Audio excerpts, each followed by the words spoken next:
Hi there. Now presenting on your campus, Scams, Sasquatch, and the Supernatural. It's a different type of show. Really different. If it were a class, it would be called Scams 101. It's got live, interactive demonstrations and games. Free giveaways of cash and prizes.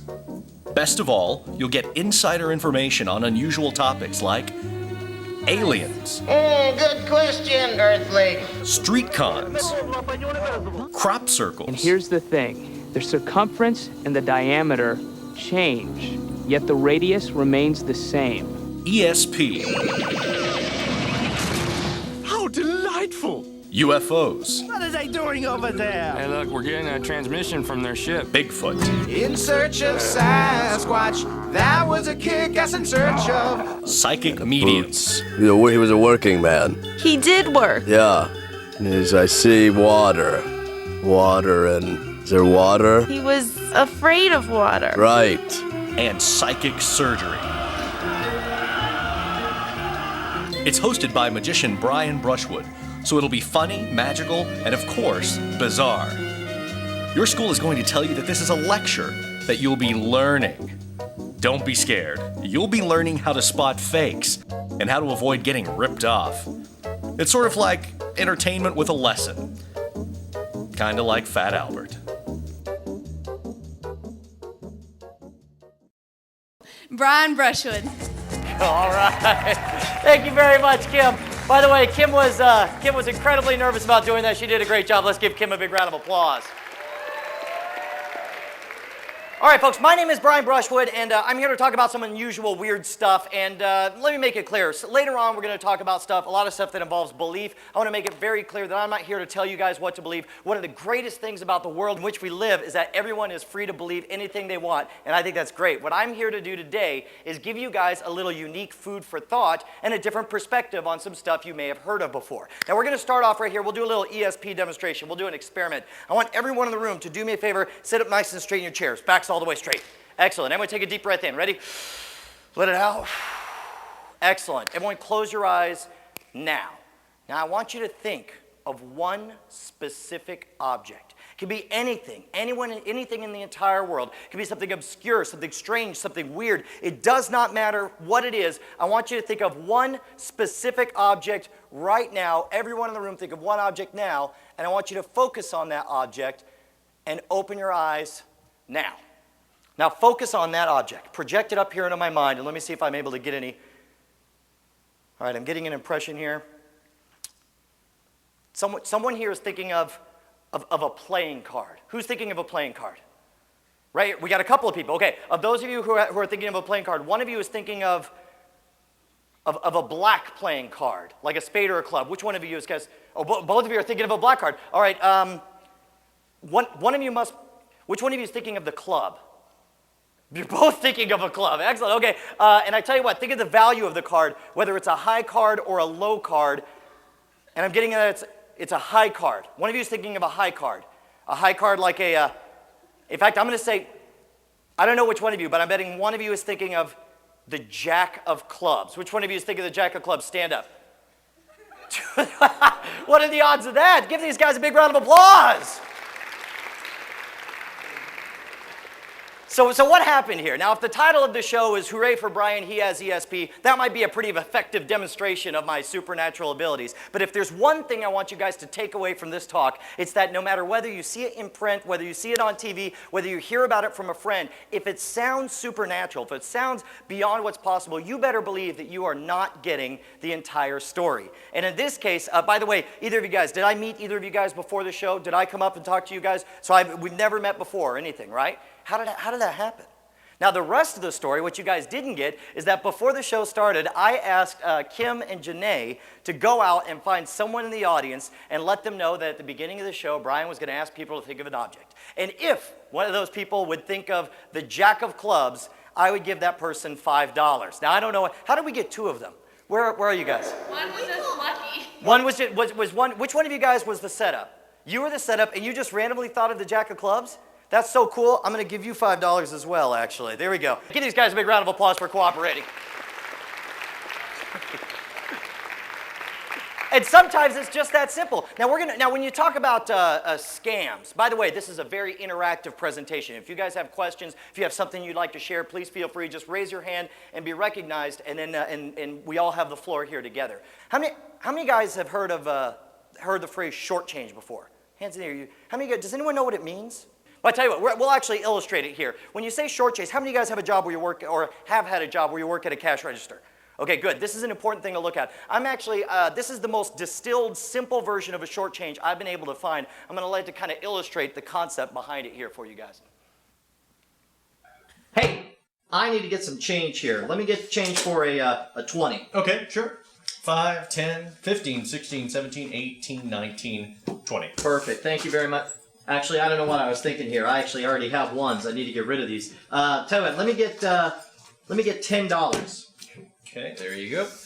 1, 2, 3, 4, 5, 6, 7, 8, and 9. You're a short one. Okay, I don't want to get confused here. We got 9. Let's go ahead and make it 10, 15, and 20. Just give me back the original 20. We'll call it even. Sure. Perfect. All right, so what happened there? How many guys, hands in the air if that looked like a pretty fair trade to you guys? Nobody thinks it was fair. How many guys know exactly what happened there? Hands in the air. If you know interesting. Everybody thinks something was up, but only 4 or 5. By the way, hands in the air if you think you know what happened. Let me hear what happened.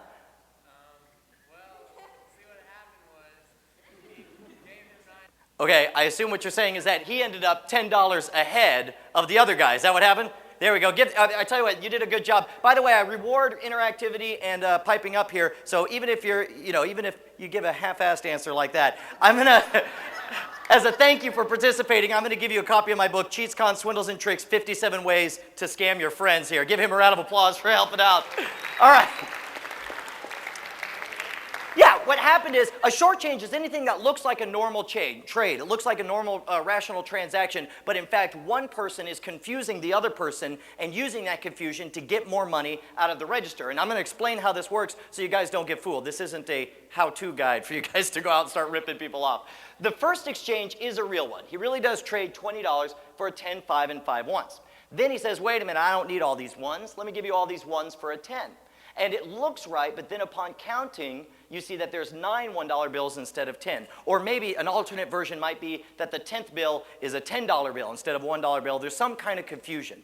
Under that confusion, he pockets that 10 and then says, wait a minute, let's start this over. Here's 1, 2, 3, 4, 5, 6, 7, 8, 9, $10 plus 10 more dollars. Just give me that for 20. And it's really easy. Now, we're here at a lecture called Scam, Sasquatch, and the Supernatural, and so we know we're on guard, and we're looking for the scam here. But if you've ever had a job, how many guys have had that where you're working the register and the line's getting really long, and you feel that pressure that you got to keep moving really quick? You guys ever have that? Excellent, so you know what I'm talking about. And usually this is a 2-person operation where one person is maybe yelling or shouting, hurry up, to pressure you into making a mistake with the other person. So don't fall for that. So when we think of scams, some of the most common things, this is a quick list I found on the internet. When we think of scams, this is the type of stuff we think of. Everything from, how many of you guys have gotten an email from a Nigerian looking to free up $150 million or so? Only a few of you guys, yeah. There's some really great stories of people who've played the scammers and tried to scam them back that are pretty fun. But if you ask a scientist what a scam is, or name some scams, this is the type of stuff they'll come up with. All of these are things that scientists referred to as pseudoscience or scam sciences, stuff that pretends to be legitimate science but is in fact pseudoscience. Who can tell me what, you guys ever heard that term before, pseudoscience? Who can tell me what pseudoscience is? Just raise your hand and maybe you'll get a book. There we go, right here. False science, yeah, that's the simplest way to do it. In fact, instead of a book, I'm going to give you a trick deck of cards. Give her a trick deck of cards. That was a very good, very succinct answer.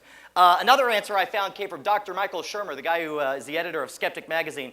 And I love the way this is phrased. Claims presented so that they appear scientific even though they lack supporting evidence and plausibility. Now keep in mind, pseudosciences will always look like science. The guys who present it will always be wearing lab coats, they'll have clipboards, and they'll talk with a lot of authority about whatever their subject is. But the difference is, in real life, when it comes to science, you propose a theory, you make a test for that theory, and if that theory, if the test fails, boom, that's over. Back to the drawing board, your theory was wrong. Nice try. In pseudoscience, you make up a story and then you tell a lot of tales to support your story, and then when you try to test it, if it works, you count it, and if it doesn't work, then you make up some excuses. You say, oh, the vibrations weren't right, and you rewrite the theory over and over and over again so that no matter what, you can't disprove it. And well, who believes in pseudoscience? I found some interesting polls here. This is a USA Today poll over the 20 years from 1976 to 1997. Some amazingly huge jumps in all, reincarnation. The belief jumps from 9% to 29%. The belief that you could talk to dead people like you're talking over a phone has jumped fourfold. And National Science Foundation did some polls. All of those numbers went up over that 10-year period. Gallup organization did a poll with 13 different phenomena. Belief in 8 went up. Only one, the belief in devil possession, went down, and there were double-digit increases in haunted houses, ghosts, talking with the dead, and witches. Not coincidentally, notice this, these subjects all had blockbuster movies in the 90s and saw a rise. This subject hasn't had a blockbuster movie since the 70s and has gone down. Kind of an interesting correlation there. So we're going to start off talking about these types of things. Astrology, numerology, graphics. You could throw tarot cards in here. I'll give a book to anyone who could tell me what these as a group are called. Raise your hand first to be called on. That way we don't get everyone shouting at once. What are these called as? Take a guess. Right here. Like things to tell the future? Yeah, they are future tellings, and that's halfway there, so I'm going to give you a buck for getting halfway there. But the word I'm looking for, it starts with a D, and it categorizes all these. There we go. Who said divinations? There we go. Give her a cheats, cons, swindles, and tricks. Excellent answer. Divinations is any ritual you do to predict the future. And it turns out that there's 18 bazillion different ways to predict the future. I'm talking about everything from burning ashes on the head of a donkey and watching how it freaks out to looking at your belly button to predict the future. That's called oomphallomancy. And then there's my favorite, which is Euromancy, which is peeing into a pot and looking at the bubbles to predict the future. And the amazing thing is all of these different methods, they all give totally different predictions, and yet everyone claims they all work. Now, out of the divinations I found, though, I'd have to say that I think the most popular is astrology, because that's the only one you find in the newspaper every day. So I'm going to talk about astrology, but realize when I talk about astrology, this could work for any of the divinations that we're talking about.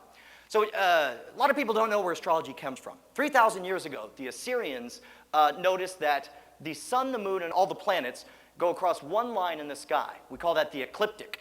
And then they noticed that at different times in the year, the sun was even with different constellations. So they decided that wherever the sun was, whatever constellation it was at when you were born, they took all the myths and stories that they had associated with that constellation, and then they applied them to you. Totally arbitrary. They just made it up. They're like, that's the way it is. And that's where the 12 signs of the zodiac came from. Now, what the ancient Assyrians didn't know, first of all, they didn't even know the earth was round, much less that it wobbles on its axis. They call that precession. And as a result of that precession, over the 3,000 years since astrology was created, the stars have shifted westward by 30 degrees. So if you were born in the same date, 3,000 years ago, back when it was created, you would have been born under a completely different sign. But let's ignore that. So what? It's not exact. There's some stuff with astrology that doesn't really make sense to me anyway. First off, it seems kind of arbitrary to me that your whole future should be determined by what time of the year you're born. It would seem like your mom's health or the conditions of your birth would be more important. Second of all, nowadays, we decide when to have our babies born. According to astrology, your whole future is determined along one line because your doctor wanted to golf on a Wednesday instead of a Thursday. That doesn't make any sense. And furthermore, there's 18 million different astrologies. They all give different answers. Who can name another astrology besides sun sign astrology, which we just learned about? Right here. What's that? Lunar astrology. There we go. Give them a cheats, cons, swindles, and tricks. Yeah, I also get Chinese astrology, a whole bunch of different astrologies. But, okay, now when it comes to divinations, now, who cares? So what? It makes no sense. It's a nutty, crazy background, but it works, right? How many of you guys know someone who swears they're always checking their astrological sign because they talk about how it works, right? Well, I tell you what, or better yet, how many of you guys have had the experience where you've checked your horoscope and holy crap, it completely nailed you for that day? Have you guys had that? Now, why is that? What if I told you that in about 10 minutes, I can make all of you guys expert practitioners in astrology, palmistry, graphology, you name it, any of those things. And all I have to do is teach you one magic phrase, and you would be 84% accurate in any form of divination. How many of you guys would be interested in that? Of course you would. And here it is. I'm going to teach you the magic phrase, and I'm going to give each of you a copy of it. The magic phrase, all you got to do, grab someone's hand, look at their line, tell them to write something down, go, oh, yes, excellent. And then find out their birthday and, maybe draw some charts, make sure you wear a lab coat because that impresses them. And then look deep in their eyes and say, you have a need for other people to like and admire you. Yet you tend to be critical of yourself. While you have some personality weaknesses, you're able to compensate for them. You have considerable unused capacity that you have not turned to your advantage. You're disciplined and self-controlled on the outside, but you tend to be worrisome and insecure on the inside. At times you have serious doubts as to whether or not you've made the right decision. How many of you guys think this is describing you pretty well? Hands in the air. Everyone, right? Now you laugh like, oh, how could they not be, how could they not recognize this? But it turns out, this is interesting, it turns out that we all have a unique psychological defect. This is called the Forer effect. It was discovered by psychologist B.R. Forer in the 1940s that all people have a tendency to take vague personality descriptions and make them uniquely applicable to themselves and not realize that they could apply to anyone. And he tested this. We've tested this scientifically. What he did is he went to his undergraduate class and he said, I'm going to give you guys the most advanced psychological test ever created. He gave them all a test. He says, I'll have the answers for you tomorrow. He went home, took all the questions and all the answers they wrote, threw it in the trash. Then he photocopied a whole bunch of exactly what you have, those readings, put them in envelopes with people's names written on them, says, here's your results. Everyone read them. He says, we're trying to figure out how good this test is. So please rate it for accuracy. The results were astounding. Even though everybody got the exact same generic reading, they gave it the accuracy a rating of 4.26 out of 5.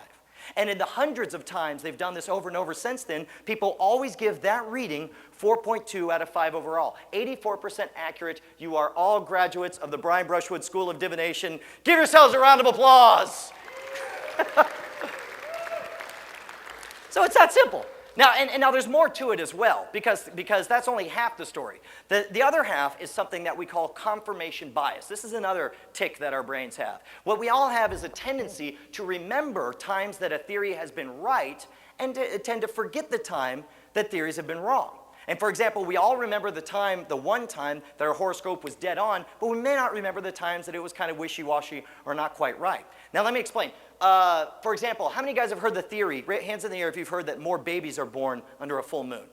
Most of you guys, good. How many of you guys have heard that there's more crime when there's a full moon? Yeah, but and here's the amazing thing. You ask a cop, he'll say, you better believe there's more crime. If you ask a nurse, she'll say, absolutely, there are more babies. And yet, every statistical analysis on the long term has shown that there is no correlation at all between the lunar cycle and either crime or babies being born. So how does that happen? They remember the times that the delivery room was nuts and they walked outside and there was a big, fat, full moon. Or they remember the times that there were criminals going nuts in the street and they saw a full moon, but they forget the times that it didn't quite match up. And so furthermore, now, any questions about divinations? Any questions about, and by the way, morally, don't go out and open your own businesses. That's not what I'm really here for. All right, let's talk about UFOs. What does UFO stand for? Of course, we all know that. Why do we know that? That's so odd. So here in America, for 60 years, we've had this incredible story. The story goes that we've all been visited on a regular basis by not one, not two, but dozens, if not hundreds, of different types of alien spacecraft. They've done all kinds of, and the wild thing is, look at how different all of the spacecraft are. They're all completely different. And the story goes that some people are captured and then we're being checked out and so on. And the amazing thing is that the story is so compelling that it persists despite the fact that we have no good, solid, hard evidence for it. Now, I tell you what we do have is a whole bunch of stories. How many of you guys know somebody who saw a UFO? Everyone, yeah, of course. And yet this is the most common thing. People say, well, I saw this thing and I couldn't explain it. I think it's a being from another dimension. And these are all the most common UFO things. This one's the most common here because these happen every single night. But I tell you what, okay, so we got stories. Stories aren't good evidence. Anyone can tell a story. Maybe they're confused. What's the one bit of hard evidence? What's the one thing that approaches hard evidence that we have for UFOs? People say crop circles, but that's just a different phenomenon that we've tied to UFOs. We might as well, if crop circles happened back in the 1600s, they would have said that Satan made them. So let's try something that's directly related to UFOs. Right in there in the back. What's that? Well, I mean, we have more stories. You can't back up one story with more stories. I'm talking about what's something you could pick up in your hand and say, this is my evidence for a UFO, sir. What am I talking about? Pictures, of course. Yeah, we got pictures like these. Pictures that UFO experts claim are absolutely impossible to fake. Some of the finest minds in the world that these are real photos. Well, I don't know. I mean, that's a pretty big claim to claim we're visited by UFOs. And if you're going to show me photos like this, you better believe I want to know that they can't be faked. In fact, I'm going to ask the question, are they real or are they fake? Let's find out. We're going to play a game. We're going to play a game called Real or Fake. I'm going to show you a UFO. It might be a genuine UFO photo, or it may be a fake created by a college student. If you guess right, I'm going to give you a cheats, cons, swindles, and tricks, or a trick deck of cards, whichever one you want. Who wants to be our first contestant for Real or Fake? Right here. Stand up right where you are. What's your name, sir? Justin. What's that? Justin, this photo right here, is this a real UFO photo or a fake created by a college student? A fake, you are absolutely correct. You get a cheats, cons, swindles, and tricks. Give him a round of applause. All right, who else? Who's our next contestant? Right here, stand up. What's your name, bud? Jack, this right here, is this a real UFO photo or a fake created by a college student? It's a fake, you would think so, but unfortunately that is a real UFO photo. But I tell you what, I'm going to give you a trick deck of cards just for helping out here. All right, who wants to be our next contestant? Right back here. What's your name? DJ. What's that sound like? DJ? DJ. This one right here. Is this a real UFO photo or is that a fake created by a college kid? A real, yeah. Supposedly, to me, that looks like a blurry bird, but apparently that's a real UFO photo. You get a book as well. So here's the point I'm trying to make, right? So you've got this story, and the number one evidence is photos. And to me, it's totally arbitrary whether or not the photos turn out to be supposedly real or intentional fakes. And in fact, I think a lot of these intentional fakes created by college students like you guys look a lot better than the so-called real ones. So to me, you can have photos of UFOs, but if they look like these, I ain't going to believe it. Now, okay, so we don't have good evidence, so we don't have photos. So what? It's a great story. Don't we all want it to be true? So let's go ahead and evaluate. So what? We got no evidence. What are the odds, right? What are the odds? Well, the odds are actually pretty interesting. People don't understand some of the numbers involved. Oh, by the way, SETI is an organization that scans the heaven looking for alien signals. Who can tell me what SETI stands for? I'll give you a book if you get it right. Right in the back, way in the back was first. Search for extraterrestrial intelligence. There we go. Give him a cheats, cons, swindles, and tricks. Yeah, search for extraterrestrial intelligence. They use the Drake equation, and it's a way of crunching the numbers, and depending on how you run them, it turns out that because the universe is so gargantuan, that if there's enough stars out there, that the odds are reasonably good that if we scan the heavens long enough, we might see another civilization shooting out radio waves. But that's not what the UFO guys are claiming. What they claim is that we're physically visited by aliens on a regular basis. That's a different thing altogether, because they got to physically get here. So let's take the 100 stars nearest Earth. Only 13 of those stars are even thought to be capable of holding on to an Earth-like planet. The rest are too big, they're too small, they're binary star systems, they just don't work. So you got 13 potentials out there at an average distance of 20 light years away. So what are the odds of one of those planets forming life, of that life following a parallel of our own, including the development of vertebrates, that those vertebrates would form primate-like beings, that they'd form intelligence, civilizations, surpass us to a constraint-free economy, and eventually interstellar travel? And then here's the part that kills it. What are the odds that all this happens exactly now out of the 13.7 billion year history of the universe? What are the odds? 1 in a million? 1 in a million billion? A lot of people think the odds are 0. Let's be generous, though, just to be safe. Let's say 1 in a million, right? They still got to get here. People don't appreciate how far 20 light years is. Even at 6,000 miles per second, it would take them 500 years to reach us. We're talking about them receiving our radio signals, piling their babies into a ship so that their babies' great-great-great-great-great-great-great-great-great-great-grandchildren can scoop up our hayseeds and inspect their colons. I mean, it's not impossible. It's just that I don't think it's very likely. So what's the alternative, right? What's going on? Who can tell me? I'll give you a book or a trick deck, whichever one you want. Whoever can tell me what we know this quote as today. Occam's razor. All right, yeah, we know it as Occam's razor. We rephrase it nowadays as the simpler the explanation, the better. Or don't get complicated unnecessarily. And Carl Sagan had another great quote, extraordinary claims require extraordinary proof. The idea that we're visited by UFOs on a regular basis is a very extraordinary claim, but you're going to have to do better than some photos that may or may not be fakes. Now, could it be, this is just my own crazy, nutty idea here, right? Alternate theory, what the heck? Could it be that people all over the world are misunderstanding natural phenomena? Or better yet, could it be that people are misremembering stuff they've seen before? Well, I don't know. I mean, now I'm getting out there. How good is memory anyway? Well, let's find out. Let's go ahead and let's take an item that everyone has seen every single day of their entire lives. Let's take a penny. When somebody's asked to draw a penny, this is the type of thing they come up with. This one's my favorite right there. Looks like Mario.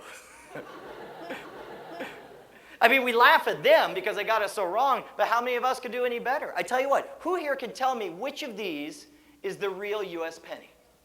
Just shout it out, whatever one you think it is. Which one's the U.S. penny? J, no. K, no. N, no. H, nope. I, nope. M, nope. N, no. L, nope. Oh, I finally heard the right one. It's A, right there. But see, here's the problem, is the way the brain groups information is not as reliable for this type of test because we remember clusters of information. For example, we remember that it says 1 cent on the penny, but we don't remember the fact that that's on the back of the penny, not on the front. So in fact, we're going to try something very interesting. This is without a doubt my favorite part of this entire experience. Does everyone have a piece of index card and a pencil? We need everyone to get one of each. Excellent. Okay, will you guys help distribute all this stuff? We need to get this stuff out here lickety-split. And then I tell you what, if you don't have an index card, use the sheet of paper that you got. If you didn't get a sheet of paper, we're going to pass those back. We're going to try to get everyone, just grab something, scratch paper to use. Go ahead and spread those out. What we're going to do, we're going to do an experiment here. We're going to do a memory test. All right, I'm going to show you a list of words. I'm going to show them and I'm going to read them to you. Okay? And as soon as we're done, you're going to have 1 minute to write down as many of those words as you can possibly remember. All right, now don't cheat. Don't start. Keep an eye on your neighbor. Make sure they're not cheating. But we're going to write down as many of these as we can remember. We'll take about 10 more seconds for everyone to get some paper and everything ready. All right, here we go. The words are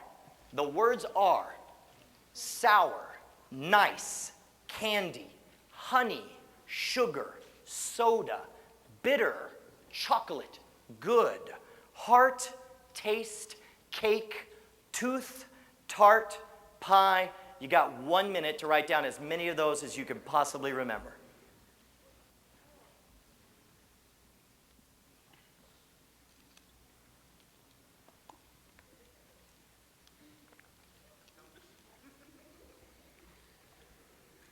Many of you find that the first few will come easily and then you'll hit a wall. When you hit that wall, don't give up. Close your eyes and try to remember, and you'll be able to remember 3 or 4 more words. It's important that you get as many as you possibly can.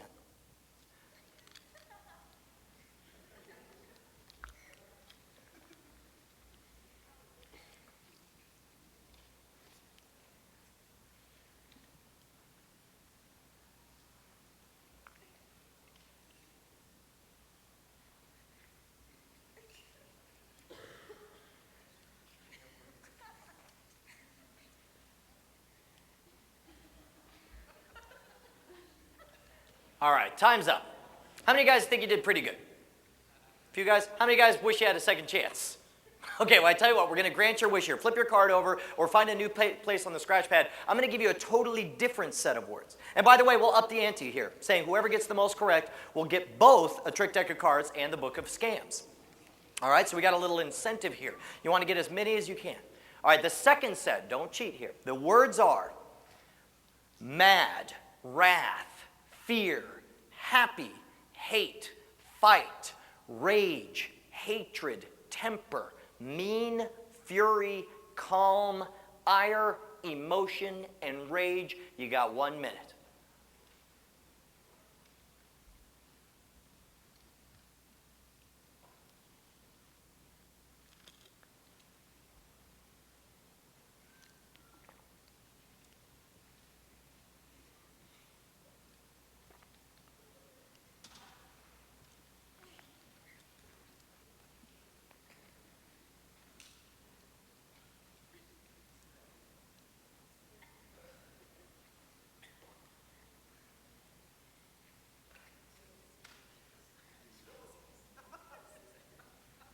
Remember what I said, some of the first ones will come easy. When you hit that wall, keep pushing, don't give up.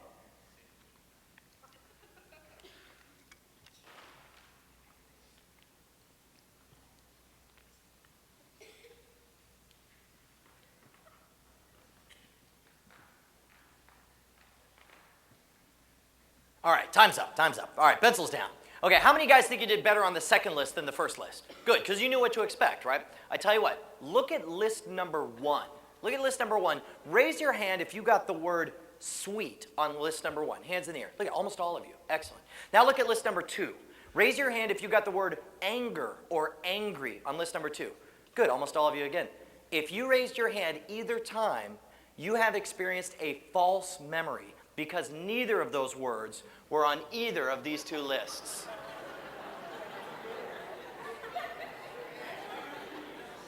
Can you believe that? This was amazing to me, because until I did this experiment, I was convinced, okay, maybe I don't remember everything, but surely the stuff I do remember did happen, right? It shocked me to find out that study after study has shown that there is 0 correlation between how sure you are that something happened and that memory actually being true. This blew my freaking mind when I found this out. How many of you guys, by the way, who did not get either of the false words? Okay, if your hand's in the air, keep your hand in the air. If on one of your lists, go ahead and count how many words you got on each of those real quick, and keep your hand in the air if you got 10 or more on either of the lists. Wait, okay, are you sitting down? All right, so is 13 the max? Okay, you've got a false word, you're out. And then let's say right over here. I got mad, wrath, fear, happy, hate, fight, rage, hatred, temper, irony, and ignorance. Wow, in order too. Give her a big round of applause. Excellent work. Now look at that. Now this is amazing. In a group this big, huge, it's actually statistically probable that you'll run into someone with a very good memory, but by and large, it's very easy to get our memories tricked. Go ahead and give her both the trick deck and the book. And by the way, I wish I had time to tell all you these stories. I got tons of stories about how bad memory is. I only have time to tell 1 or 2 of them. Let me tell this one right here. Back in 1956, there was a huge air show disaster at an air show in England. A de Havilland 110 fighter jet was doing a supersonic maneuver when it broke apart in midair. It was witnessed. It actually killed a dozen people. It was witnessed by 100,000 viewers. Now keep in mind, these weren't people who were just hanging out. These were avid aviation enthusiasts who came out to the air show to watch this. They were all watching this while it happened. It was a huge deal. They wanted to know what happened. They had some evidence. They had the wreckage. They had some photos. And they asked the people out there who saw the show to write in testimonials of what happened. The results were astounding. They got a few thousand responses. And of the 100,000 people who watched it and the thousands of testimonials they got, fewer than 6 gave results that were consistent with the evidence that they had. That's how bad the memory of people is. People were giving details that didn't happen. Furthermore, we know that we can plant false memories in people's minds intentionally. For example, Elizabeth Loftus is one of the nation's foremost memory experts. She did an experiment with one of her undergraduates. He had a younger brother who was 14 years old named Chris. And he had Chris, he said, okay, Chris, here are 4 stories from your past. Now, 3 of them were actual stories from Chris's past. One was a made-up story that never happened to Chris about being lost at the mall at age 5. He says, do me a favor. For the next 2 weeks, whenever you remember something about one of these events, write it down for me, okay? 2 weeks later, they got Chris back and they said, Chris, I want you to rate each of these 4 memories for clarity. He gave the false memory, the one that never happened to him, the second highest rating, 8 out of 11. Then they came clean. They said, well, Chris, actually one of these never happened to you. Will you pick the one that never happened? He picked a real memory as being fake rather than believe he was never lost at the mall at age 5.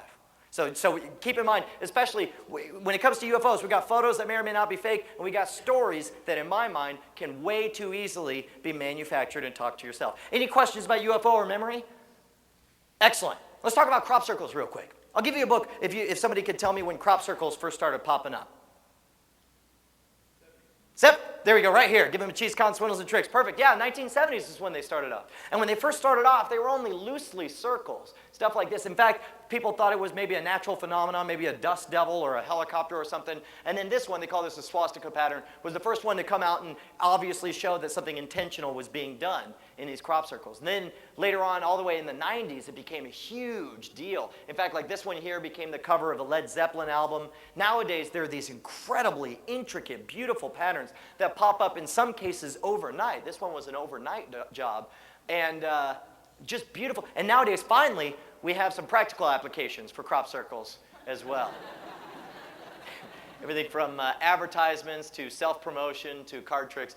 And the whole thing was started, this is an interesting story, by these two guys right here, Doug Chorley and Dave Bauer, a couple of painters from England. Back in the 70s, they got drunk one night, thought it would be hilarious to run out, take a board, a little 2x4, and string some rope around it and stomp down the wheat in a circle in a nearby wheat field. This is me stomping wheat is what this is.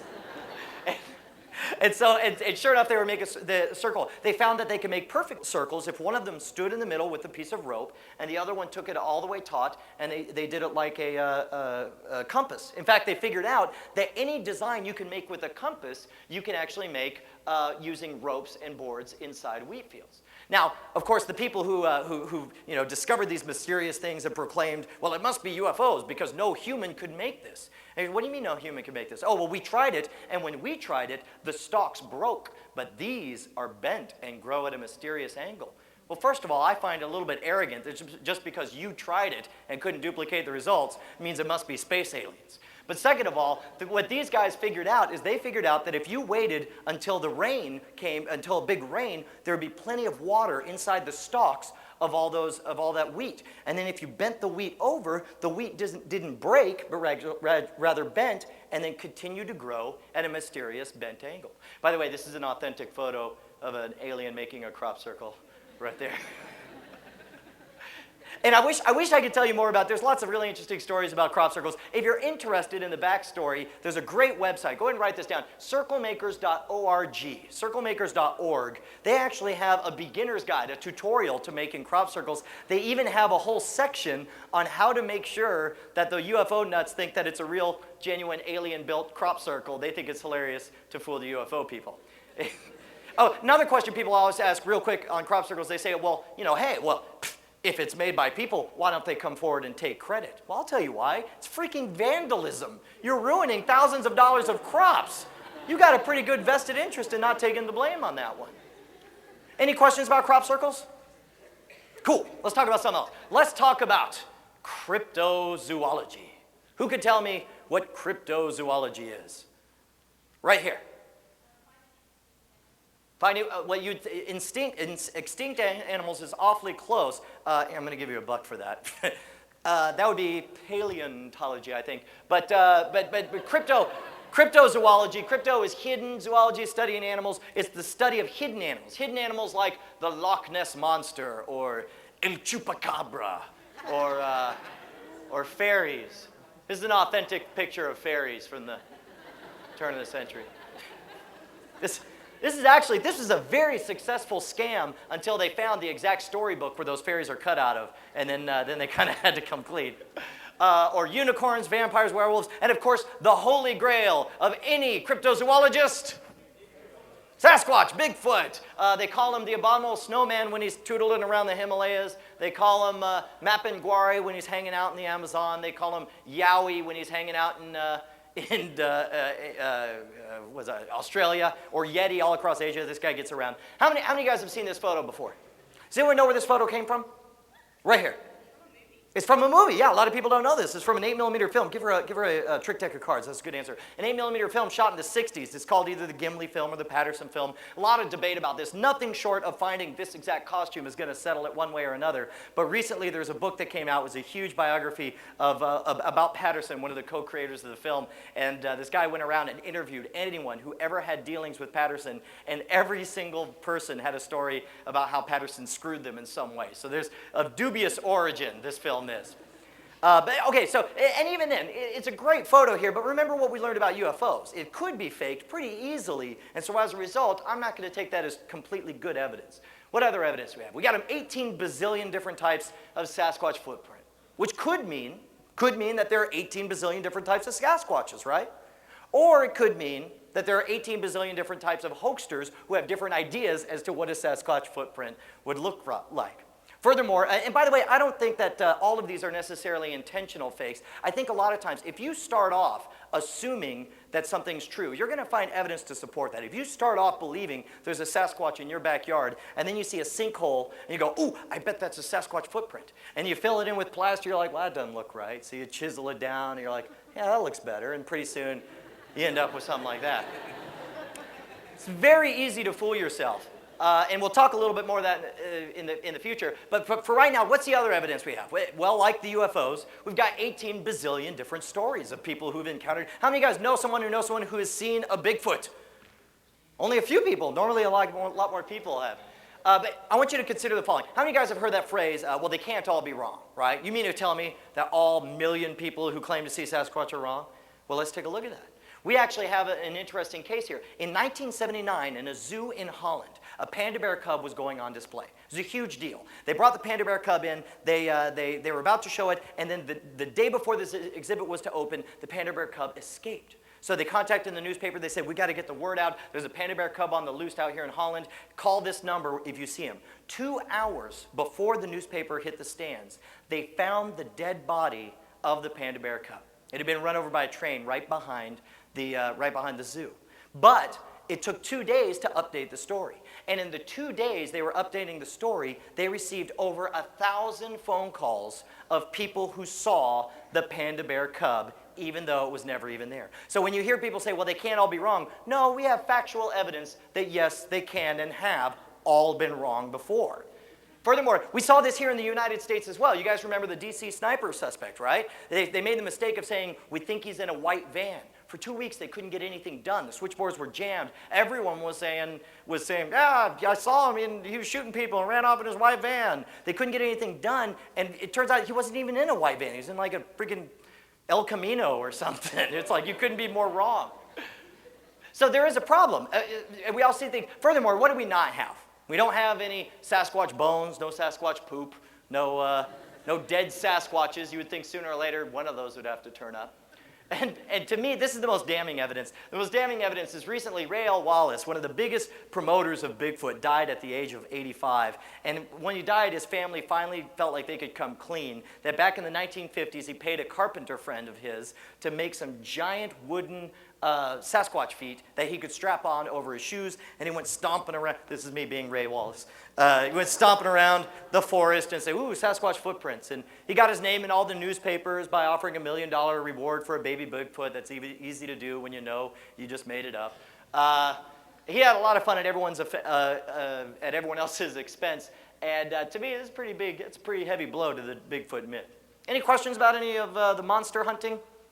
Okay, now realize the reason this stuff survives is because it always begins by starting with the story. You start with the story, then you look for evidence to support the story. You'll always find evidence to support the story, no matter how nutty it is. If I told you that Space Monkey is a mysterious creature that lives inside this theater, and you honestly believed it, every time something got knocked over, ooh, Space Monkey knocked that over. Every time you see a lion in the dust, ooh, Space Monkey's tail made that line. It's easy to find evidence. What's hard is to come up with a way to test your theory that actually puts your theory in jeopardy of being shown up. Any questions about any of this stuff? Cool. Let's talk real quick about spiritualism. Who can tell me what spiritualism is? Right here. Talking to the dead people. Yeah, there we go. Some people say ghosts or afterlife. That's a part of it, but specifically the belief in spiritualism is that you can communicate with the dead like you're talking over a telephone. Give her a book for that answer. That was very good. And the whole thing was started by three girls, really two of them, these two right here, Kate and Margaret Fox, in Hydesville, New York, back in 1848. In 1848, they claimed that they could contact dead people and ask them questions. And the dead people would answer with table rappings. They would either ask a question and knock once for yes, twice for no, right? They went on tour. For 40 years, they were an international sensation. They caused a huge uprising of mediums all over the world, claimed they could talk to dead people. In 1888, though, they finally came clean. They said, yeah, for the last 40 years, we've kind of been scamming you. They figured out that they were able to create knocking-like sounds by flexing their knees, and their knees would create a popping sound. That way, in the dark, they could hold hands, and then nobody could tell that they were flexing, that the ethereal tapping was actually coming not from the table itself, but about 6 inches underneath it where their knees were. So they actually came out and busted themselves. Sadly, nobody cared, and 2 years later, they died of alcoholism, which, I mean, it's not funny, but... Furthermore, a lot of other people have been busted as well. The Davenport brothers were huge. They started the Modern Escape Act, and their whole thing was, well, we're tied up, so it couldn't possibly be us playing these instruments inside this sealed cabinet when nobody's looking. And one day somebody smeared printer's ink on the back of the violin, and sure enough, the lights went on, and they're still in their trance. So look, we're tied up. It wasn't us, except there's a big fat black smear across his chest. So that's how they got busted. You guys seen those spirit photographs? People claim to take pictures. Here, look, there's your dead grandmother. I took a picture of her. The guy who started that was William H. Mumler. He had a huge practice, was making lots of money until people started to recognize the ghosts as being currently living residents of Boston. So that's how he got busted. But the King Daddy, if you ever talk to someone who's really into this stuff, they'll say, oh, sure, these guys were all frauds, but what about D.D. Hume, Daniel Douglas Hume? He was never publicly exposed. Well, a lot of people don't realize the reason he was never publicly exposed is because he never performed in public. That's an easy way to do it. And in fact, he only performed for people who already believed him, and he gave strict controls over how and when he would perform. He was not a nice guy. He actually found a rich widow in England, said, hey, let's contact your dead husband. Oh, your dead husband's telling me to tell you that he wants you to adopt me as your heir and give me all your money. And she did. So this is a bad dude. And so he had a lot of tricks. He'd do this trick where he'd put an accordion into a cage, and then it would play 2 songs. The ghosts only knew 2 songs. They either played The Last Rose of Summer or Home Sweet Home. Nobody knew how he did it. Then when he died, they found a whole bunch of tiny mouth organs, little harmonicas, and they put 2 and 2 together and realized that with that huge handlebar mustache and the fact that he performed in the pitch black dark, he could easily be playing, and the fact that those 2 songs only have 9 notes and can be played on a mouth organ, suddenly they had a much more plausible explanation for how he made the spirits do their tricks. He was the guy who started the whole floating thing, and you guys would be amazed. The whole floating thing, the idea that at a seance the ghost would make him float, he started. And now imagine, you're going to laugh, but imagine you invite this man into your house. You're scared out of your mind. It's pitch black. He's talking to weird voices and scaring you. And then all of a sudden you hear his voice rise up above you. You feel your hands tug as he rises over you, and he says, I'm floating, I'm floating. You're freaking out, right? And all he was doing was going, I'm floating, I'm floating, I'm floating. Oh, I'm coming back down, I'm coming back down. But the great thing was this idea was hugely popular. So in the 20s, or in the 1900s, when photography became more available, especially flash photography, everyone had photos of them floating. This guy, some of them are obvious fakes. Like this guy, you can actually see the line where he drew out the table he's standing on. And other guys, they would do stuff like in the pitch black dark, with early flash photography, they could say, I'm floating, take the picture now! And if you were lucky, you got a really creepy photo like this, and if you were unlucky, you got a goober jumping up and down right here. Another thing this guy, D.D. Hume, started, he started the whole table tipping thing. You guys see the movie The Others? Remember at the end where they're doing the seance and the table's going nuts? That's table tipping. And the idea is it's the exact same principle behind when you use a planchette. Who can tell me what we use the planchette with nowadays? Ouija board, yeah. And it's also the same principle when using a pendulum. It's also the same principle to dowsing. Who can tell me what dowsing is? Right here. There you go, yeah, finding water with a forked stick. As soon as they're done, we'll get you a book for that. Yeah, and it's all of this is the same principle. We're actually going to do an experiment here. We're going to contact an ancient, mysterious spirit. And to do that, I have these very rare, very expensive, magical hex nuts from Atlantis. And they're tied to unicorn thread. All right, so if you don't, I don't think we have enough for everyone, so we're going to do every other person, so everyone gets a chance. Here's what we're going to do. Everyone hold out your pendulum in front of you. Make sure the magical hex nut is even with your heart for your magical hokum energy. And hold it perfectly still. Now imagine Imagine, number one, that you're scared out of your mind, and second of all, imagine we're going to contact an ancient, mysterious spirit from Atlantis who goes by the name of Bob. All right, we're going to contact Bob, and the way he's going to answer, imagine you just asked him a very important question, and he's going to answer yes. Here's how he's going to answer yes. He's going to answer yes by causing that pendulum to move forward and backwards right in front of you in a rocking line. In fact, all of you visualize, hold it still, but visualize him saying yes. Visualize it moving forward and backwards, and the most amazing thing's going to happen. Even though you're not moving it, it's going to move of its own accord, moving forward and backwards, moved by the power of Bob. All you have to do is, some of you it'll happen right away, some of you it takes a little time, but all of you it's going to start moving backwards and forwards. How many of you guys it's working? Hands in the air. Good, excellent. Now imagine Bob changes his mind. Now he's going to change his mind. Now he's going to say no. He's going to say no by moving it into a circle. So I want you to visualize it. Picture it moving into a circle. And even though you're holding it still, he's going to cause it to move in a circle. Pretty cool, huh? By the way, if your friend didn't get a chance, hand it off to your friend. Let them get a chance to try it out. So how many of you guys, hands in the air, if you really believe we just contacted Bob from Atlantis? I'm a little worried about you guys. This is a concept. They call this Chevreul's pendulum, and it's named for Michel Eugene Chevreul, French scientist, brilliant guy. He actually, back in the 1800s, dowsing was getting hugely popular. Now remember, dowsing is using a forked stick or maybe a pendulum. There's a bazillion different ways to dowse, and all of them involve carefully balancing some kind of object in your hand and watching how it freaks out, right? And so Chevreul says, well, I'm going to try this dowsing thing. Let me try it. He takes out a pendulum, he holds it up, puts a bowl of mercury underneath it. The thing goes nuts, starts swinging all around. And he says, wow. So he takes the bowl away, and then all of a sudden it stays perfectly still. He says, holy crap, there might be something to this. I don't know that those were his exact words, but... and so he says, well, I tell you what, though. Being a scientist, he knew that it was possible for him to affect the results. So he set up what's called a double-blind experiment. Who can tell me what a double-blind experiment is? Right here.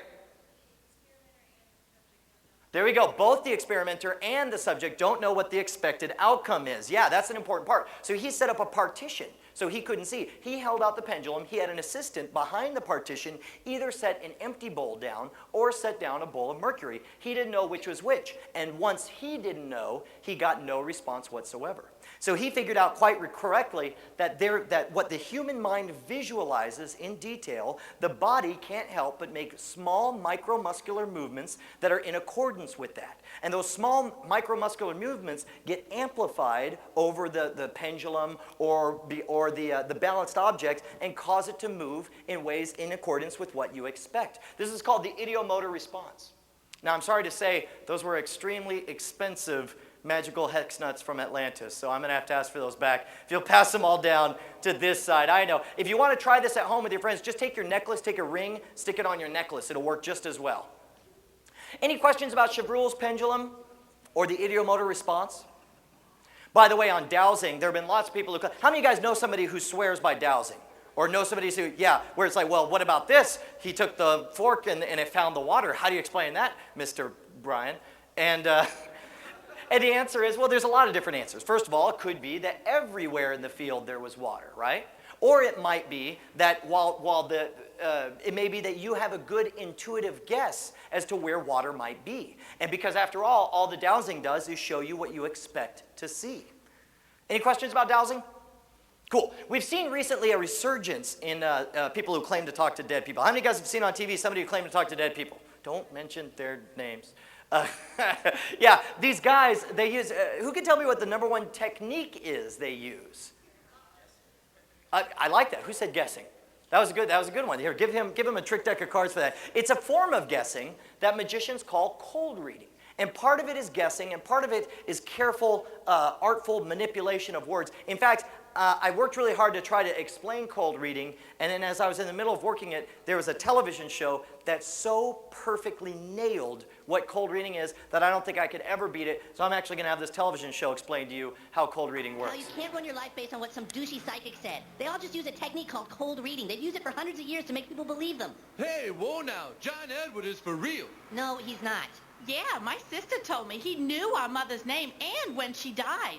John Edward? Oh, yeah, I heard he walked up to a guy on the street and said his dead father wanted to say happy birthday, and it was his birthday. Yeah, kid. How do you explain that? All right, look, I'll show you. I just need a volunteer. How about you? Oh, me? Okay, I'm gonna pretend that a dead person's talking to me about you, okay? Okay. Okay, watch, Kyle. It's an older man, someone very close to you. My father? Does this month, November, hold a special significance? My birthday's in November. Right, because he's saying tell her happy birthday. Oh, my God. See, Kyle, I just started with something really vague. I chose older man because I'm betting that based on this woman's age, her father is most likely dead. But if her father wasn't dead, I could still say it was some other older man. But how'd you know her birthday was in November? I didn't. I just asked her if November meant anything. Her father could have died in November, or Thanksgiving could have been really special for them. But I go with the birthday and validate it now as if I knew by saying he wishes you a happy birthday. What else does he say? Okay, I'll just use an old standard. He's saying the money. Stop worrying about the money. Oh, my God. My sister and I have been fighting over his inheritance. That's amazing. No, it isn't. When a father dies, inheritance is usually an issue, and money is something everyone worries about. That sounds a little too coincidental. Yes, there's only one explanation. This kid can communicate with the dead. Okay. All right, so that's the idea behind cold reading there. Now, the guys you see on TV, though, they go a step farther. They do what magicians call hot reading. I would call it cheating. I'm talking about paid actors in the audiences. I'm talking about microphones in the stands. I'm talking about giant lines outside where every fifth person is somebody working for the psychic, gathering information. And the most egregious abuse I saw was in a Newsweek article. A guy said that he went on one of these shows and the psychic was getting it wrong after wrong after wrong. The guy was really disappointed. And when he went home and turned on the TV, he was shocked because when they showed the psychic getting all the things wrong, but then they showed him edited in totally out of context footage of this guy going, as though the psychic was getting it right. So remember what I said. Plus these sessions, this half-hour show comes from a 3-hour session. You can guess a lot and put together a very compelling 30-minute segment out of 3 hours of footage. Any questions about any of that stuff? Remember what I said at the beginning of the show. You are not being given the complete story, and you better believe that's the case with these shows. So let's talk about ESP. What does ESP stand for? Of course, we all know. Why do we all know that? Okay, so let's define some terms here. What do you call it when you move like some keys around on a table with your freaking mind? What's that called? Telekinesis, of course. What do you call that when you send your brain into someone else's brain and take a look around? Telepathy, right. What do you call it when you send your brain down the hallway to look at one of those rooms over there? Well, X-ray vision, that would be one way. Starts with a C, the pseudoscience word. There we go, clairvoyance, excellent. And what do you call that when you use your brain, your ESP to predict the future? What's that?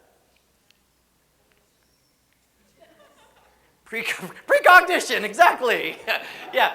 Now the thing is these the idea here is all these words are supposed to designate some totally different phenomenon, right? How many of you guys would agree that at least these last three, these are definitely three totally different things? I mean, be honest. I mean, as you understand them, are they three totally different things? Maybe? Okay, well, I'll tell you what, let's do a little mental experiment. Because I would suggest that there's no difference between any of these except for how you look at it. And let me explain. Imagine that I asked you to write down a drawing on a piece of paper. Fold up that piece of paper, put it in your pocket. And then I'm going to sit over here, and then I draw a picture, and I turn it around, and I say, do me a favor, take that picture out of your pocket, hold it up so everyone can see it, and I turn it around, and the two exactly match. Which of these last three did I just describe? Which one? Telepathy. Oh, telepathy, yeah, because I read your mind, right? Or did I? Maybe I just sent my brain inside your pocket and took a look around. Maybe it was clairvoyance. I mean, come to think of it, maybe I just predicted what it would look like 30 seconds in the future when you held the picture up for everyone to see. So, and the only difference, it's the same phenomenon, but you got these words that don't mean anything because all they are different ways of looking at a situation. And when it comes to testing these things, oh, by the way, bonus question, I'll give you a book and a trick deck if anyone here knows what these symbols are called. Don't say star and square, the fancy pants name. Anyone know?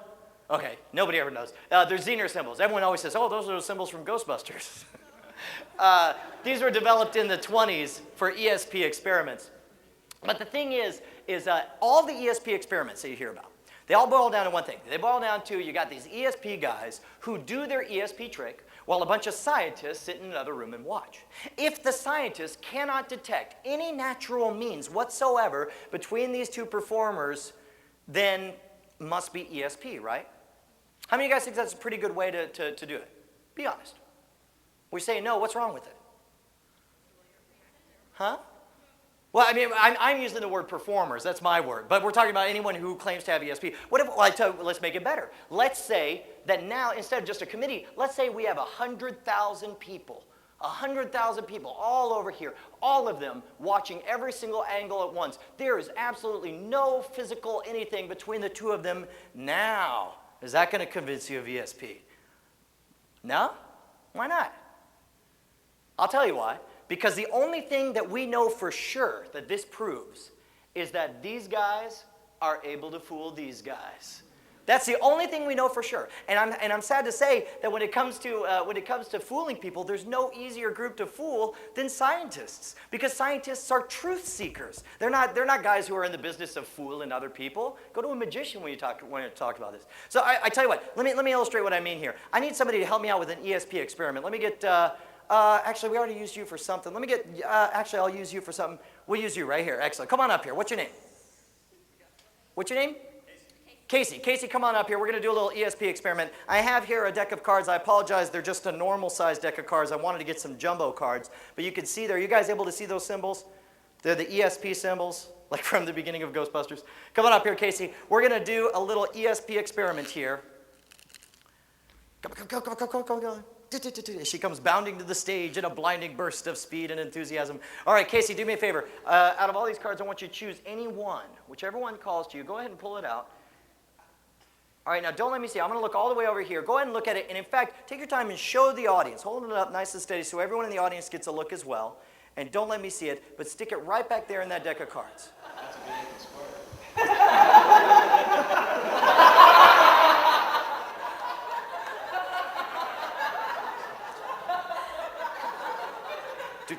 Do I need to start it over? Or is he messing with me? Was he just messing with me?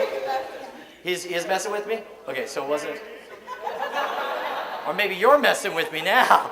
All right, do me a favor. Whatever it is, go ahead and stick it inside that deck there. Stick it anywhere you want. In fact, take the deck from me, so that there's no way. Go ahead and mix the cards up. And in fact, just set them on this table right over here. All right, are they there? All right, now, okay, go. Yeah, don't let me. All right, set them down so I can't peek. All right, now, Casey, I want you to stand right here. I want you to look deep into my eyes, and I want you to focus on the shape of your line. All right, I'm getting an image here. All right, Casey, this is what came into my mind. Was I right? Yes. There we go. Give Casey a big round of applause. So, how did I do it? How did I do it?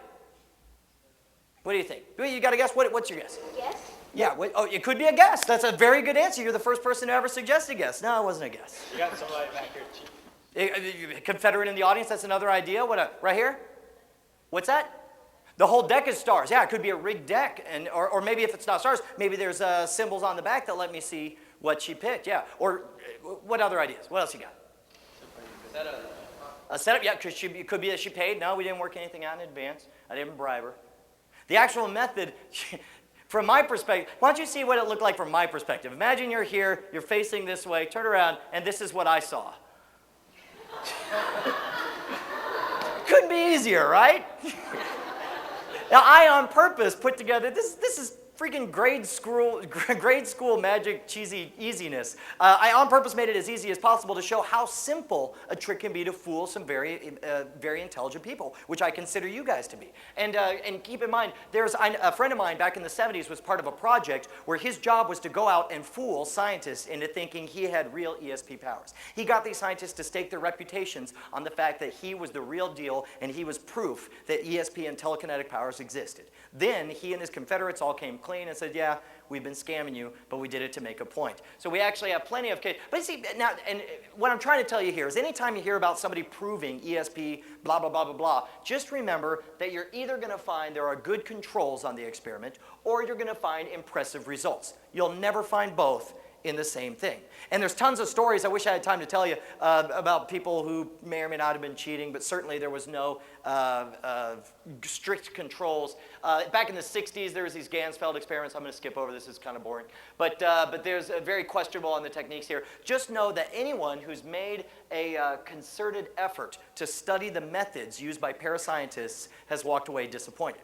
But nobody believes in ESP because of some freaking study who says that ESP exists. People believe in ESP. Why? Because they had some kind of phenomenal experience that they just can't explain, right?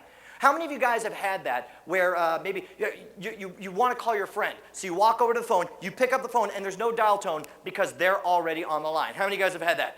Ooh. How many of you guys have had that where you're thinking of a song and then you're humming the tune, you get in your car, you turn on the game, and not only is that exact song playing, but it's at the exact part where you were when you got in the car? How many of you guys have had that? Yeah. Could it be coincidence? Maybe. Maybe not. I tell you what, let's go ahead and ask this.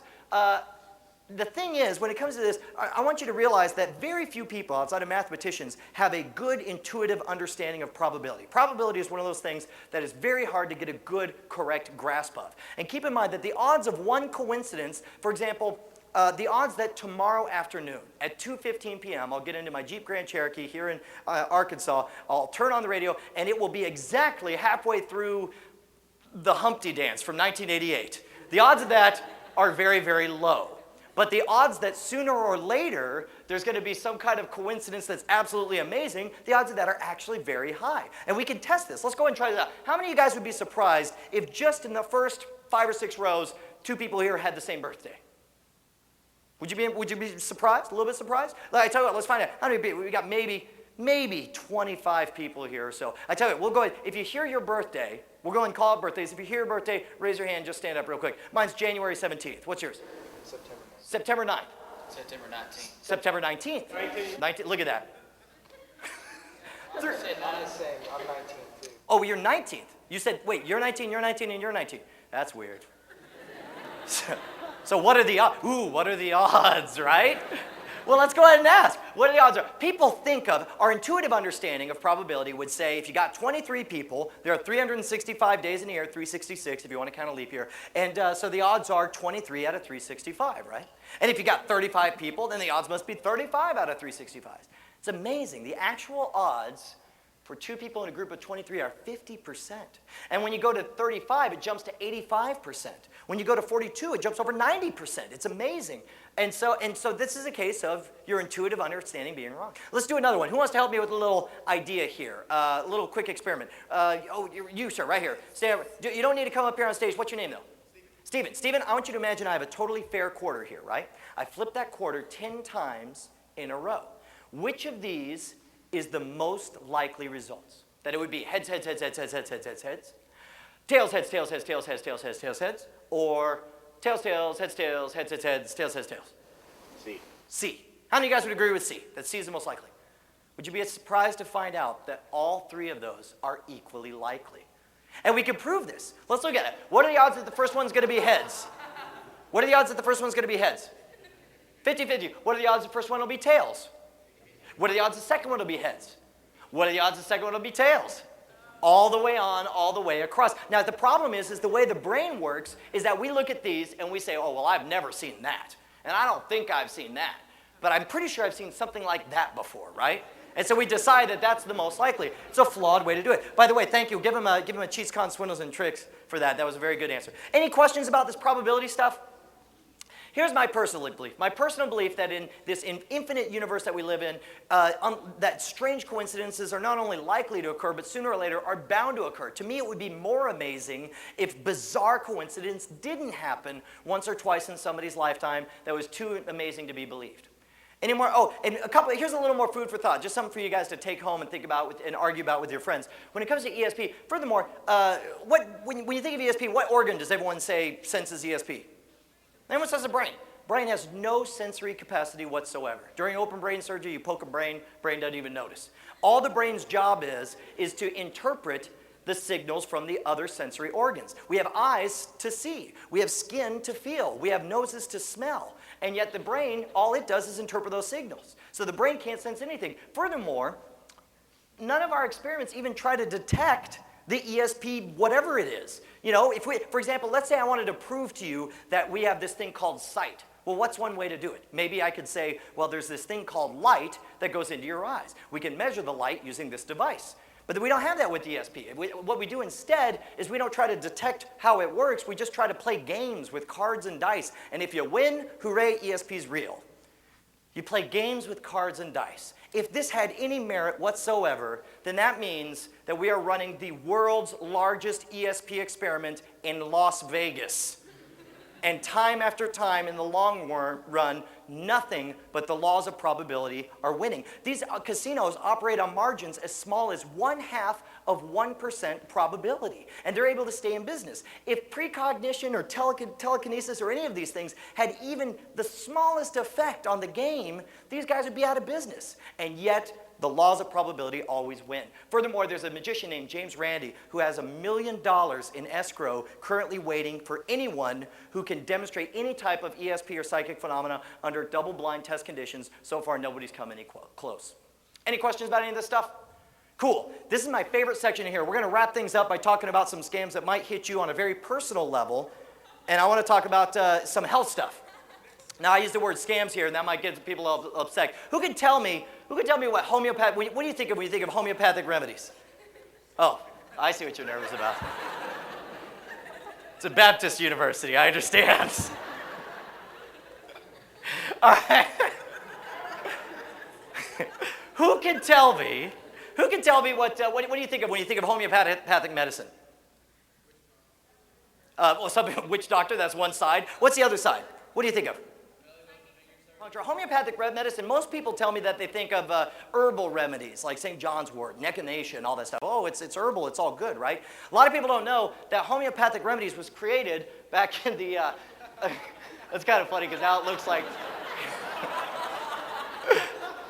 that's kind of funny. All right. Back in the 1750s to 1850s, a guy named Samuel Hahnemann came up with the idea. He came up with the theory that like cures like. He also came up with the theory that all disease was created by syphilis, venereal warts, and the itch. Whatever that is. But here's the thing. Oh, yeah. So, okay, this part doesn't make too much sense, but maybe this makes sense. Well, like cures like. What does that mean, right? Like cures like. The idea is whatever make you sick in the right amount will also make you better. And it kind of makes sense, right? Because, I mean, after all, a vaccination, we give you a little bit of the disease, you build up an immunity, and then you're tolerant to the full-blown disease. Well, maybe. When it comes to homeopathic remedies, what they do, let's say, for example, you're allergic to a cat hair. Then we're going to take a little extract of cat hair, and we're going to have maybe 1 drop of cat hair. We're going to put that 1 drop of cat hair into 100 drops of water. We're going to shake it up. We'll take 1 drop of that and put it in 100 drops of more pure water. And we'll keep diluting it one by one until you get the equivalent dilution of 1 drop of cat hair extract to 14 million oceans. Now that's diluted. It's so diluted that there is no way to detect even a trace of the original substance. And so Hahnemann's thinking was, okay, so this water is kind of like the opposite of the original stuff, right? No, it's pure water. And in fact, here's the amazing part though, right? He gave these people the pure water, and he thought that the more dilute it got, the more powerful it was. And people were drinking pure water, and they were doing great. And the thing is, though, the #1 competition to therapy, to medicine in the 1800s was leeches. So of course drinking pure water did better than sticking leeches on you. In fact, if we divided the audience and gave everyone the flu, this side we gave pure water, this side we stuck leeches on them, I have a feeling I know which side would do better, right? By the way, people say, oh yeah? Well, if homeopathic remedies is a bunch of hokum, how come they're FDA approved? Who can tell me what it takes to get FDA approval? Just raise your hand if you got a guess. Right here.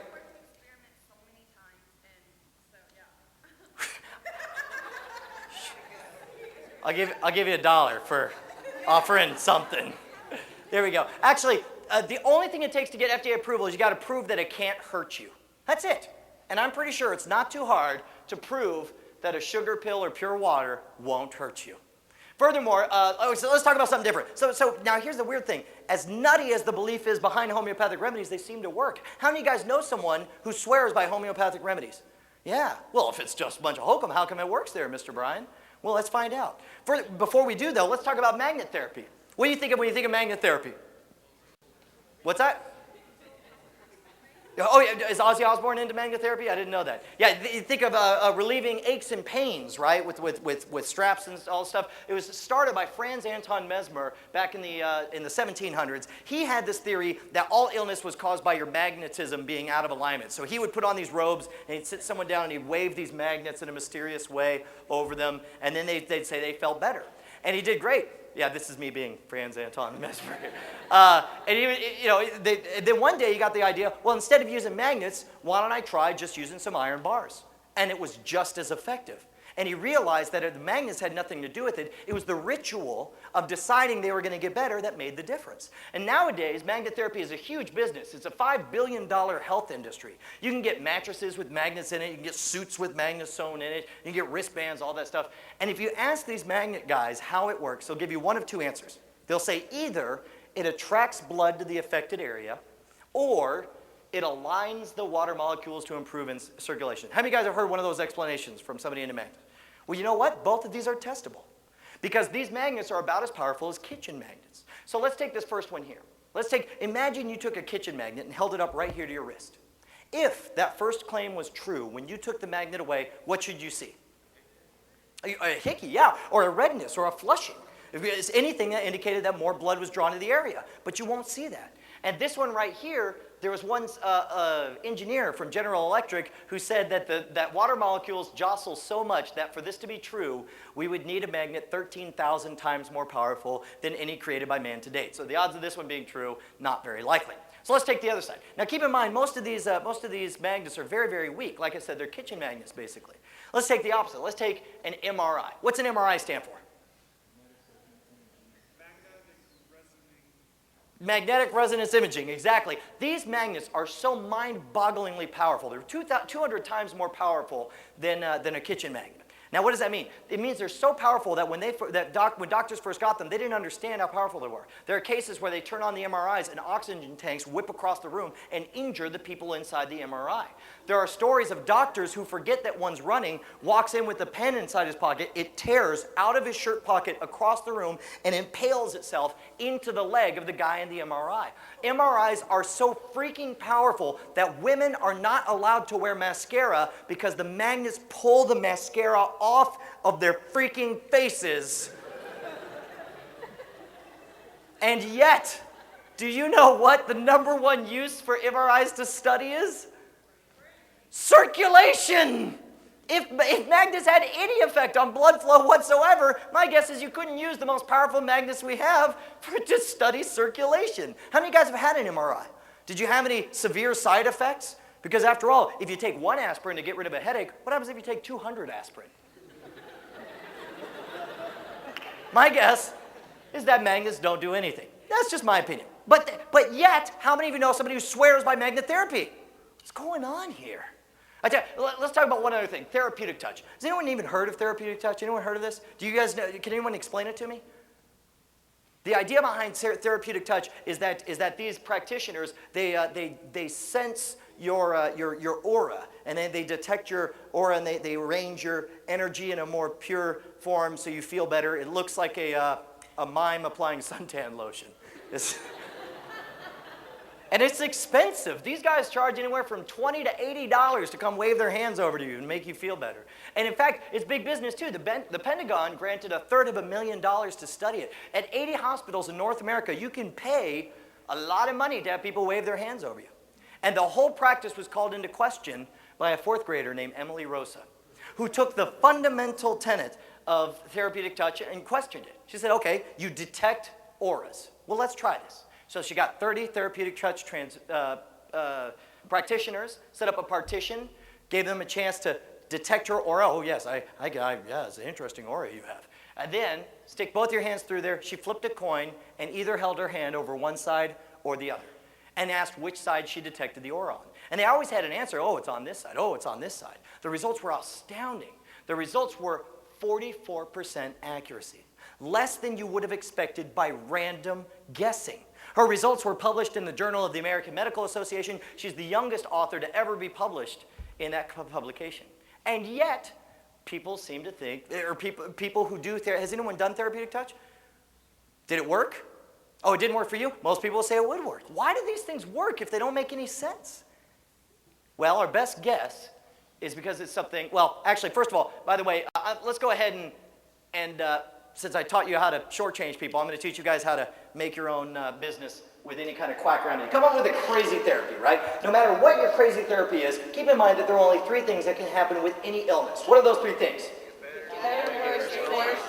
That's right. It either gets better, stays the same, or it gets worse. Well, thank goodness you got 3 built-in responses with any kind of quack thing you want. Let's say I'm going to announce my brand new therapy, Brian's urination therapy.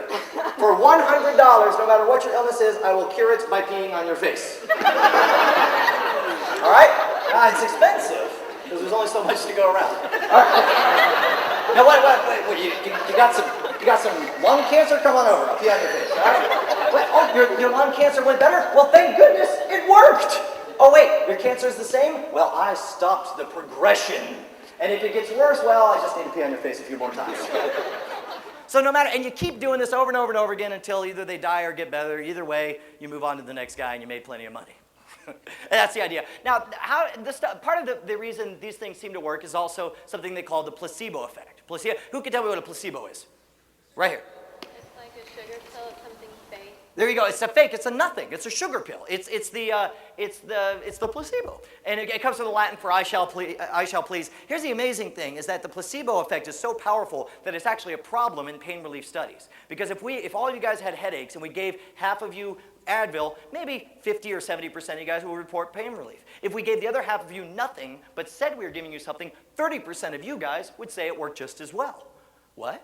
Well, in fact, some of the reasons that it works, they think, is because of what they call conditioned response. You guys are familiar with Pavlov's dog, right? The idea of conditioning a dog. So let's take, if you inject an unconditioned dog with adrenaline, what's going to happen to its blood pressure?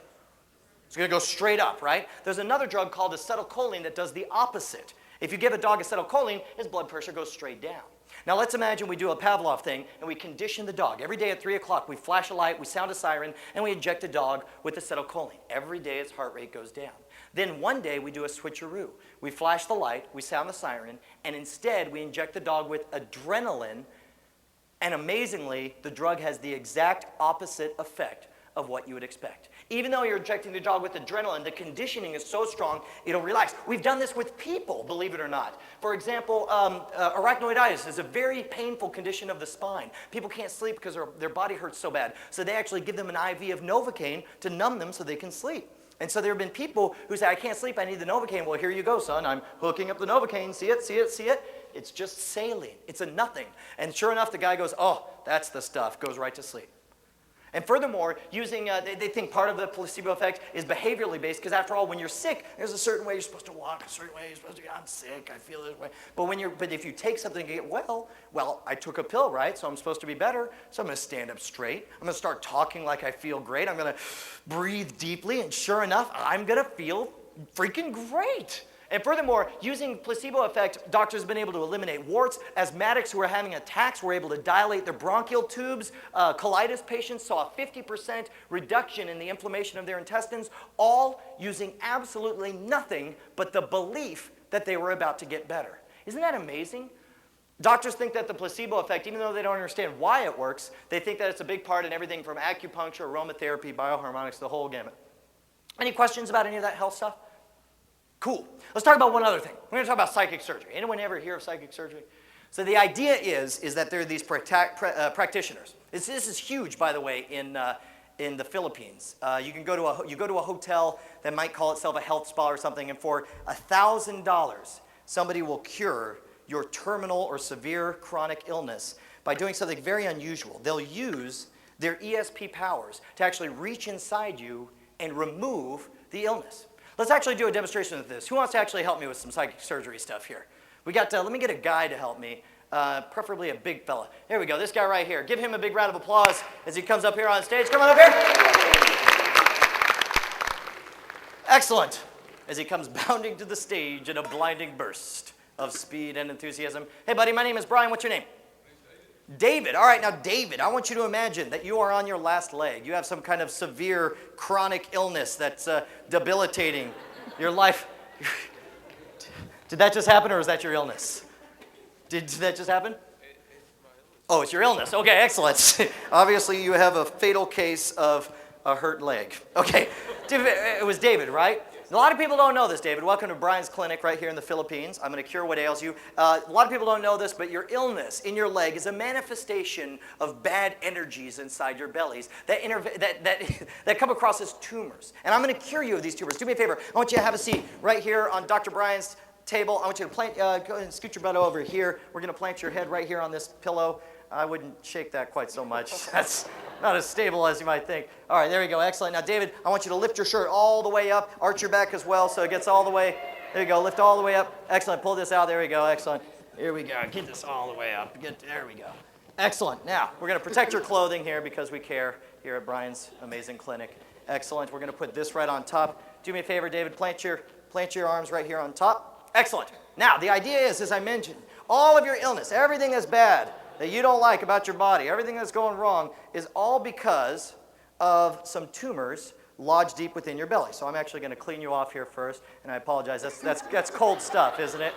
There you go. We got to sterilize here because we run a very clean clinic. There you go. Lift this stuff. Excellent. Okay, here we go. And now, there we go, buddy. All right, now I'm just going to reach in here and then grab. Oh, yeah. Okay. All right. Hang on. All right, watch out, buddy. All right, hold on. I got it. There, you see, that's the culprit right there. Hang on, I think we got one more. I don't know if we got. Okay, wait. Oh, yeah. Look at that. See, that's the bad boy that caused your leg to hurt. And in this one, let me see if. Oh no, wait, that goes there. Okay. All right. Now, unlike traditional Western medicine, this fabulous new therapy immediately is healed. You don't have to worry about stitches or anything like that. There you go. Give David a huge round of applause. He's instantly and miraculously cured. Good job. By the way, here we go. This is for you as well. I'll give you a cheese con swiddles and tricks for your $1,000. So what's going on here? This is, in my opinion, the most heinous type of scam that I could ever imagine. This is taking advantage of people who are desperate and dying and using that for personal gain. All these people are doing, they're doing sleight of hand and bad sleight of hand at that. All they're doing is you get a little baggie, you fill it with chicken guts and pig's blood. I didn't use pig blood, I used fake blood, stage blood. And then all you got to do is just palm it. You don't even have to do a very good job. Just thumb palm it so you can show your fingers empty. And the flesh is real flexible. And then you reach down. By the way, what did that feel like, David? Did it feel weird? What? Now, did it feel like, could you almost imagine if I really was reaching in you, could you almost visualize what that would feel like? Yeah, it's pretty close to that because, and it'll hurt a little, but you reach down in there and you flex your fingers and you mash down really hard and you pull the stuff out. You even pull out the baggie as one of the tumors, toss it inside the bowl, and then you charge them, $1,000 or whatever. And then that's it, you're in business. By the way, that's it for me. My name is Brian Brushwood. You guys have been an excellent crowd. You have any questions, come on up. You guys have been excellent. Take care, guys.